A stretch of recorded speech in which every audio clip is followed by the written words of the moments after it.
Okay, everybody, I'm going to show you how we open up the program Sumopaint so we can get started with our logos. First, bring up the internet, Chrome, so I'm going to go to the browser here and type in Sumopaint, Sumopaint. That will bring me to a website, sumopaint.com. I'm going to try this program online just so I can use the free program, and then it will bring up a blank template in Sumopaint. Once I'm in Sumopaint here, then I can start to create my logo. I will show you, boys and girls, how to use some of these tools on the side here and how to use some of these sidebar menus here and what they mean. So the first thing we have to know is about layers. Layers is all of the different parts of my logo that are separate. So if I looked at my final design, there's one layer circle with the text, one layer for the paintbrush, one layer for the paint splatter. They're all coming up right here. They have to be in different layers so that I can edit them differently and so that I can move them around differently. So I'm going to start with my first layer here, and I'm going to show you how I did that circle with the text. So go to these shape tools right here. I'm just going to click on the circle. Once I have it how I like it, I can use this move tool, the little triangle on the very top here, to move my shape around. The move tool will really help you throughout this whole process whenever you want to move something around. So put it kind of in the middle there. And then I'm going to take my text tool, which is the T right here, click on it. I'm just going to type my initials NB, highlight it. I can change the font. I can change the color to that light blue that I had. I can even change the size right here. So once I have it looking right, I can even make it even bigger to fill that circle, or smaller if it's not in the right spot. And once I like it, then I'll start a new layer. Okay, so I want to actually start another layer because I'm going to put this paintbrush picture inside of my logo. So I'm going to import a paintbrush picture from Google. I'm not actually going to draw this. So from here, I need to go to Google. I'm going to search for paintbrush or whatever you want to put in your logo. Find one that I like, double click, go to Save Image As. You will be saving this to your drive, so click Save, and it's saved to your drive. Now I can go back to Sumopaint and I'm going to go File, Import to Layer from my computer. Now I can go to my drive and I'll be able to find that paintbrush and open it. And now it is in my picture here. So now I'm just going to go to the Move tool and kind of move this around. I'm noticing that it's a little bit too big for me to use right now. So I'm going to go to something called Free Transform Tool. Free Transform Tool is all the way down here, and it looks just like this. So if I hover over it, you can see Free Transform Tool.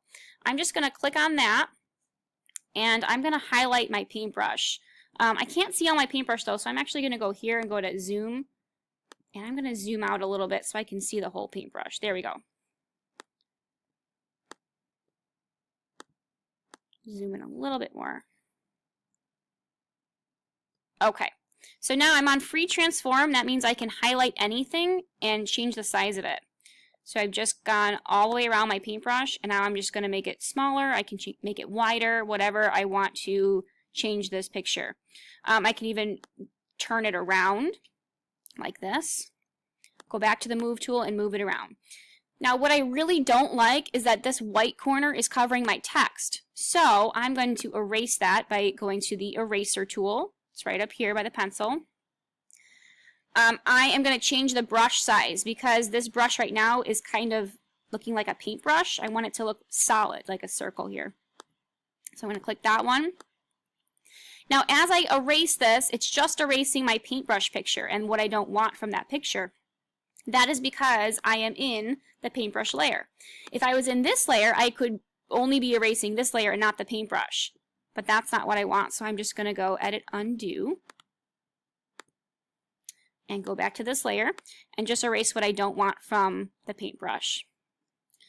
Now it's kind of tricky to erase certain things without going into what you want to actually keep, so I actually am going to zoom in so I can really see what I'm doing here. If you ever just make a mistake and you erase something that you don't want to erase, again, you can just go Edit, Undo. Okay? Alright, that looks pretty good to me for now, so I'm just going to zoom out. I'm going to actually go back to Move Tool and move this around so I can still see the N and just put it right on the side there. Okay, so to take this paint splatter, I'm going to do the same thing. Go to Google and search for paint, and then open that picture. So I'll go File, Import to Layer from my computer, and find that paint splatter that I saved.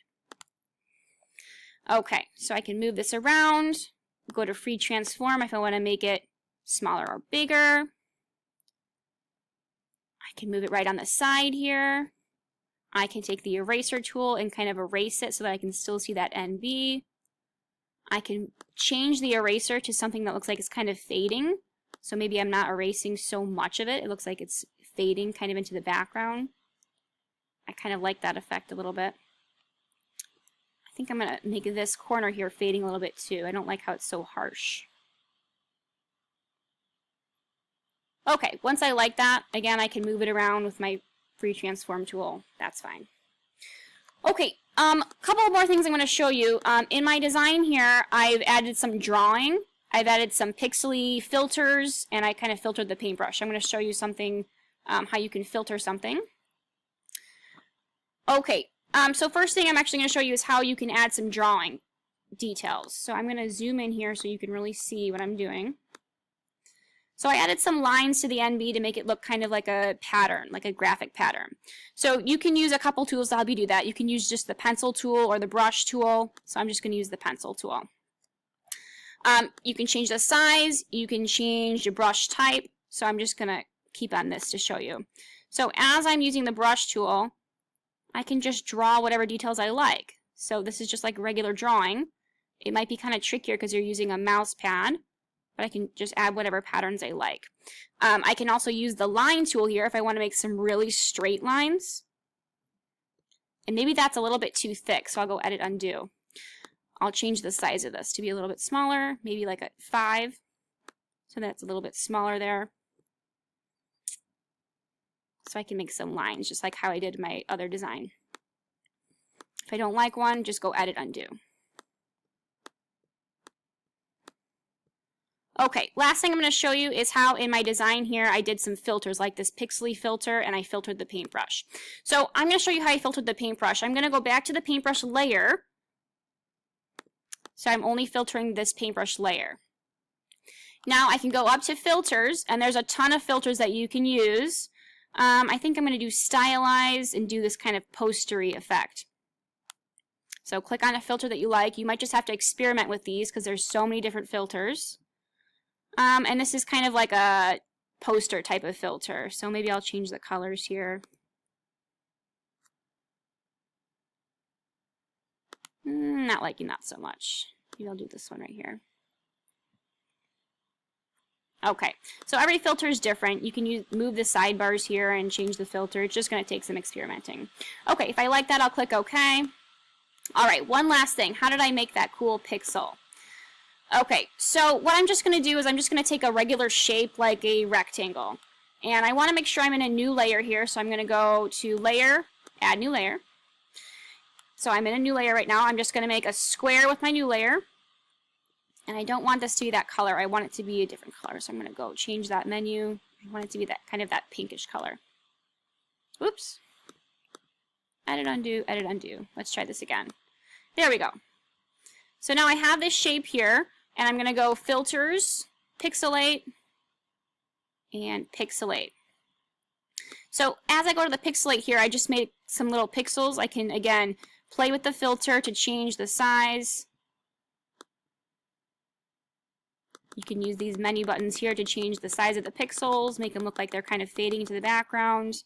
And again, it's just going to take some experimenting. So I added a pixel to mine because I really like pixel art. So I have the paintbrush, I have my initials, paint splatter, and the pixel. So if this looks done and complete to me and I really like it, then I'm going to save it. File, save to my computer. You guys have to save these as a SUMO file. So I'm just going to click my name, Buettner.sumo, and keep it on Sumo. This is because if I want to edit it later, I can edit it on Sumo. If I change it to a JPEG or a PNG, I can't edit it later. So keep it as Sumo, save, You'll be saving it to your drive, so just click Save again, and that's how you save. Oops. Okay, so now this is my first design.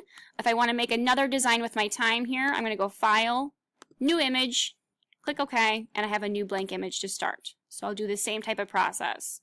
Okay, so that's how we work with Sumopaint.